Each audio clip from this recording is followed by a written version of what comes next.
औरंगाबाद कोणताही व्हिडिओ असू देत, औरंगाबाद म्हटलं की लगेच कमेंट्स येतात संभाजीनगर म्हणा। आता तुमच्या भावना योग्य असतात पण ठिकाण चुकीचं असतं। कधी विचारलं आहे का की आम्ही संभाजीनगर न म्हणता आजही औरंगाबादच का म्हणतो? आमचं जाऊ देत, बसचा बोर्ड, रेल्वेचं तिकीट, विमानतळाचं नाव आणि शासकीय कार्यक्रम या सर्व ठिकाणी अजूनही औरंगाबादच का लिहिलेलं असतं?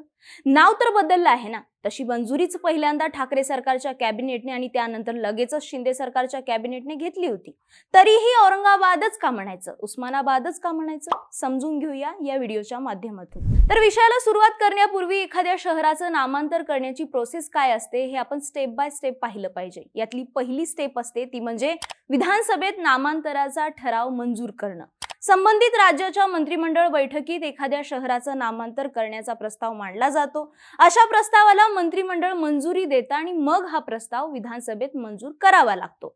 या दोन्ही प्रक्रिया पूर्ण झाल्या तर नामांतराच्या दिशेने पहिलं पाऊल पडलं असं समजलं जातं। औरंगाबाद आणि उस्मानाबादच्या नामांतराचा प्रस्ताव सुरुवातीला ठाकरे सरकारच्या शेवटच्या कॅबिनेट बैठकीत मंजूर करण्यात आला होता। त्यानंतर शिंदे फडणवीस सरकार सत्तेत आलं। शिंदे फडणवीस सरकारने आपल्या पहिल्याच कॅबिनेट बैठकीत ठाकरे सरकारने मंजूर केलेला प्रस्ताव रद्द करून पुन्हा प्रस्ताव आणला आणि मंजूर करून घेतला। तो विधानसभेत देखील मंजूर करण्यात आला।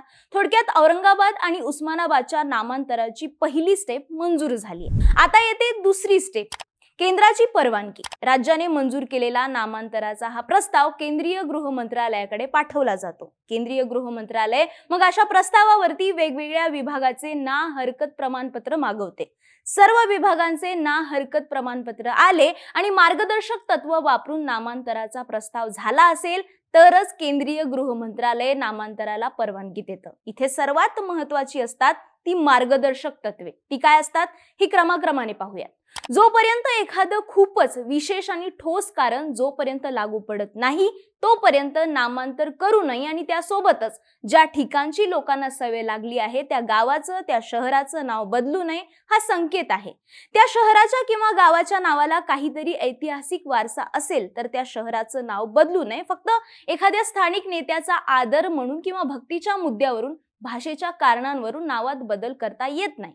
तसेच स्थानिक भावनांचं समाधान करण्यासाठी देखील नाव बदलण्याचा प्रस्ताव पाठवण्यात येऊ शकत नाही। नावाची निवड करताना त्याच नावाचं दुसरं गाव, शहर आपल्या राज्यात किंवा शेजारच्या राज्यात नसल्याची खात्री करावी। संभ्रमता टाळण्यासाठी हे करावं असे संकेत आहेत। अखेरीस प्रस्ताव दाखल करताना त्यामध्ये सखोल आणि विस्तृत कारण त्यामध्ये नमूद केलेलं असावं। सोबतच जे नवीन नाव द्यायचं आहे त्याचं देखील असंच सखोल आणि विस्तृत कारण द्यावं लागतं। केंद्रीय गृह मंत्रालय ही नामांतरास मंजुरी देताना ही मार्गदर्शक तत्व समोर ठेवतं, पण बऱ्याचदा ही मार्गदर्शक तत्व लागू होत नाहीत। केंद्र आणि राज्यात सारखं सरकार असेल, राजकीय उद्दिष्ट ठेवून नाव बदललं असेल आणि तोच अजेंडा केंद्र आणि राज्य सरकार दोन्हीकडच्या सरकारचा असेल तर अशा नामांतराला केंद्रीय गृह मंत्रालय लागलीच मंजुरी देतं। आता येते तिसरी स्टेप, केंद्रीय गृह मंत्रालयाकडून परवानगी मिळाली की राज्य सरकार नोटिफिकेशन काढतं, त्याची प्रत संबंधित विभागांना दिली जाते। म्हणजे कसं तर जिल्हा परिषद, जिल्हाधिकारी कार्यालय, वाहतूक सेवा, वन विभाग अशा सर्व विभागांना हे नोटिफिकेशन दिलं जातं आणि मग हे विभाग नामांतर करायला सुरू करतात। नामांतराच्या या 3 स्टेप लक्षात आल्या असतील तर आपण आता औरंगाबाद आणि उस्मानाबादच्या नामांतराचं घोडं नक्की कुठं अडलंय ते पाहूया। त्यासाठी अगदी 1995 पासून बोलायला हवं। 1995च्या जून महिन्यात औरंगाबाद महापालिकेने असाच नामांतराचा ठराव महापालिकेत मंजूर करून राज्य शासनाकडे पाठवला होता। तत्कालीन युती सरकारने तो मान्य देखील केला होता। म्हणजे आज जितकी प्रोसेस तितकीच 1995ला देखील पूर्ण झाली होती। पण 17 जानेवारी 1996 साली औरंगाबादचे तत्कालीन नगरसेवक मुश्ताक मोहम्मद हे नामांतराविरोधात उच्च न्यायालयात गेले होते। उच्च न्यायालयाने त्यांची याचिका फेटाळून लावल्यानंतर ते सुप्रीम कोर्टात गेले। न्यायमूर्ती JS वर्मा यांच्या खंडपीठाने नामांतरावर निर्णय देताना हा पॉप्युलिस्ट निर्णय असल्याचं म्हटलं होतं आणि सोबतच कोणीही इतिहासाच्या पुस्तकांची पानं फाडू शकत नाही किंवा इतिहासाचं पुनर्लेखन करू शकत नाही। जर एखाद्याला इतिहास घडवायचा असेल तर तो योग्य मार्गाने झाला पाहिजे अशी ही टिप्पणी केली होती। सर्वोच्च न्यायालयाने याचिकाकर्त्याच्या बाजूने निर्णय देत औरंगाबादचं नाव जैसे थे ठेवायला सांगितलं होतं। पुढे पृथ्वीराज चव्हाण मुख्यमंत्री असताना देखील औरंगाबाद महानगरपालिकेने नामांतराचा ठराव मंजूर करून राज्य शासनाकडे पाठवला होता, पण पृथ्वीराज चव्हाणांनी हा ठराव फेटाळून लावला होता।